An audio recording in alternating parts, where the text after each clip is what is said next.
इस वक्त की सबसे बड़ी खबर आपको बता दें, जहां पाकिस्तान के 4 एयरबेसों पर भारत ने मचाई तबाही। आपको बता दें, जहां पाकिस्तान ने की भारत के कई शहरों में ड्रोन अटैक की कोशिश। ऑपरेशन सिंदूर के जवाब में पाकिस्तान का ऑपरेशन बुनियान उल मरसूस। आपको बता रहे इस वक्त की सबसे बड़ी खबर, जहां भारतीय सेना ने ड्रोन हमलों को किया नाकाम।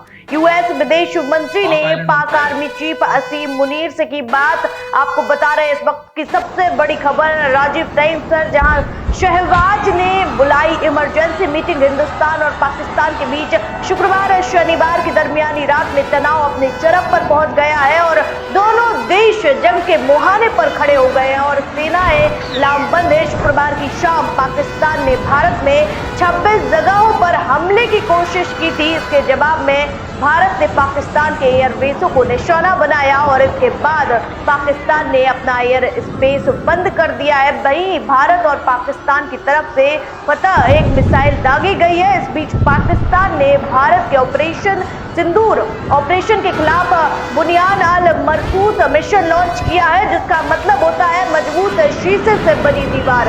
यह एक अरबी शब्द है। वैसे भारत के ऑपरेशन से पता चल गया कि उसकी यह शीशे की दीवार कितनी मजबूत है। पाकिस्तान की हर हिमाकत का भारतीय सेना मुंहतोड़ जवाब दे रही है। वही drone, ballistics missile, fighter jets, Pakistan के सभी हथियार भारत के खिलाफ नाकाम साबित हो रहे हैं। ऐसे में अब पाकिस्तान के प्रधानमंत्री शहबाज शरीफ ने नेशनल कमांड अथॉरिटी एनसीए की इमरजेंसी मीटिंग बुलाई है। पाकिस्तान में यह संस्था परमाणु हथियारों के इस्तेमाल से संबंधित फैसले लेती है। इस कदम ने पाकिस्तान के इरादों पर भी कई सवाल खड़े कर दिए हैं। इधर अमेरिका के विदेश मंत्री ने पाकिस्तान के सेना प्रमुख आसिम मुनीर से बात की है और संयम बरतने की हिदायत दी है। तो बता रहे हैं इस वक्त की सबसे बड़ी खबर, जहां पाकिस्तान के 4 एयरबेसों पर भारत ने मचाई तबाही। पाकिस्तान ने की भारत के कई शहरों में ड्रोन अटैक की कोशिश। इस पूरी खबर पर अधिक जानकारी के साथ हमारे सहयोगी भारत पंचवाल हमारे साथ जुड़ चुके हैं। क्या कुछ जानकारी हमारे साझा कीजिए। धन्यवाद आराधना। यही सब चला आ रहा है रात भर से। भारत ने शुक्रवार की रात श्रीनगर हवाई अड्डे सहित देश की उत्तर और पश्चिमी 26 स्थानों पर पाकिस्तान की ओर से किए गए ड्रोन अटैक को नाकाम कर दिया है। पाकिस्तान ने लगातार तीसरी रात भारत के कई शहरों को निशाना बनाया। वहीं इस बार उत्तरी कश्मीर के बारामूला से लेकर गुजरात के भुज तक को निशाना बनाया गया है। इसी बीच खबर आ रही है शहबाज शरीफ द्वारा बुलाई गई एनसीए की बैठक ऑपरेशन सिंदूर के जवाब में रणनीतिक कदम हो सकता है। ये एनसीए परमाणु और मिसाइल नीति का सर्वोच्च नियंत्रक है। एनसीए वही रणनीतिक नियमों और हथियारों की सुरक्षा के लिए जिम्मेदार एनसीए है। पाकिस्तान की नेशनल कमांड अथॉरिटी मतलब एनसीए देश की सबसे उच्च नागरिक और सैन्य निकाय है जो परमाणु हथियार कार्यक्रम और रणनीतिक संपत्तियों के बारे में कमांड, नियंत्रण और संचालन निर्णय लेने के जिम्मेदार है। शहबाज शरीफ द्वारा बुलाई गई एनसीए की बैठक जो भारत के साथ तनाव और ऑपरेशन सिंदूर के जवाब में रणनीतिक कदमों का संकेत देती है। वहीं कल भारत पाकिस्तान के बीच तनाव पर सऊदी अरब का बयान भी सामने आया है, जहां शहबाज शरीफ को क्लियर मैसेज दे दिया गया है। भारत पाकिस्तान तनाव के बीच ये ताजा अपडेट हम आपको बता रहे हैं कि एमईए भारतीय सेना की प्रेस कॉन्फ्रेंस सऊदी अरब के उप विदेश मंत्री आदिल अल जुबैर ने भारत और पाकिस्तान का दौरा किया। इस दौरान उन्होंने दोनों देश से तनाव कम करने की अपील की। उन्होंने सैन्य टकरावों को समाप्त करने और कूटनीतिक तरीके से विवादों को हल करने की दिशा में काम करने का आग्रह किया। आदिल अल जुबैर गुरुवार 8 मई को भारत पहुंचे थे। वही भारत का दौरा करने के बाद शुक्रवार 9 मई को वो विदेश मंत्री आदिल अल जुबैर ने पाकिस्तान का दौरा किया था। उन्होंने पाकिस्तानी प्रधानमंत्री शहबाज शरीफ से मुलाकात की और उन्होंने पाकिस्तान को भी तनाव कम करने को कहा है। सऊदी अरब और पाकिस्तान के बीच ये जो घनिष्ठ कूटनीतिक और रणनीतिक संबंध है, सऊदी अरब ने रूस और यूक्रेन के बीच वार्ता की मेजबानी और कैदियों के आदान प्रदान में मध्यस्थता करके बिल्कुल वैश्विक शांति प्रयासों में भी योगदान दिया है। वही बड़ी खबर सामने ये भी आ रही है कि पाकिस्तान ने भारत में 26 जगहों पर घुसपैठ की कोशिश की। वही जवाबी कार्रवाई में पीएके के 5 एयरबेस तबाह हो चुके हैं। सेना ने ये इस चीज की जानकारी दी है।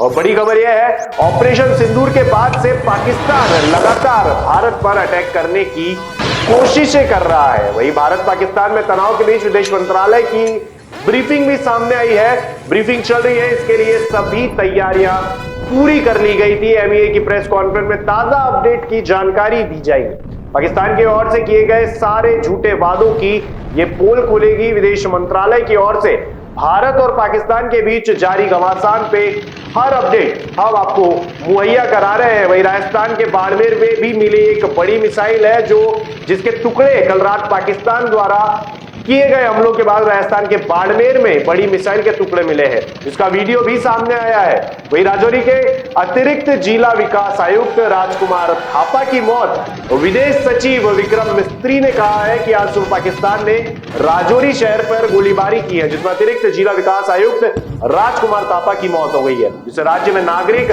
हताहतों की संख्या और क्षति भी बढ़ गई है।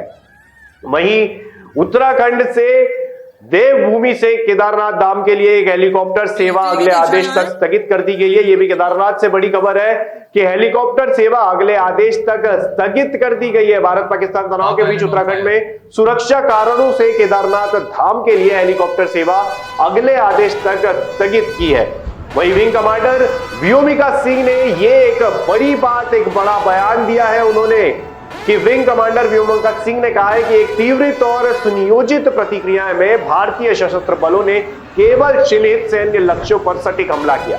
पाकिस्तान ने लगातार दुर्भाग्यपूर्ण गलत सूचना अभियान चलाने का प्रयास किया, जिसमें भारतीय S-400 प्रणाली को नष्ट करके सूरतगढ़ और सिरसा में एयरफील्ड को नष्ट करने का दावा किया गया। भारत पाकिस्तान द्वारा फैलाए जा रहे इन झूठे दावों को उन्होंने स्पष्ट रूप से खारिज किया है और सेना ने भी और भारत ने भी इसे खारिज किया है। वहीं सीडीएस ने रक्षा मंत्री राजनाथ सिंह को स्थिति की जानकारी दी है। जी हां, ये भी एक खबर बाहर आई है कि सीडीएस ने रक्षा मंत्री राजनाथ सिंह को स्थिति की जानकारी पाकिस्तान की तरफ से की जा रही ड्रोन हमले की कोशिशों को लेकर सीडीएस जनरल अनिल चौहान ने आज सुबह रक्षा मंत्री राजनाथ सिंह को पूरी स्थिति की जानकारी दी है। वहीं हम ऑपरेशन सिंदूर, पाकिस्तान के हमले और हर एक अपडेट, देश से जुड़े हर एक अपडेट के लिए पल पल की खबर आपको देने के लिए तैयार है। बहुत शुक्रिया भारत जानकारी साझा करने के लिए, पल पल की अपडेट जानने के लिए देखते रहिए राजीव टाइम्स। ऑपरेशन सिंदूर से जुड़ी हर एक अपडेट हम पहुंचाएंगे सबसे पहले आप तक।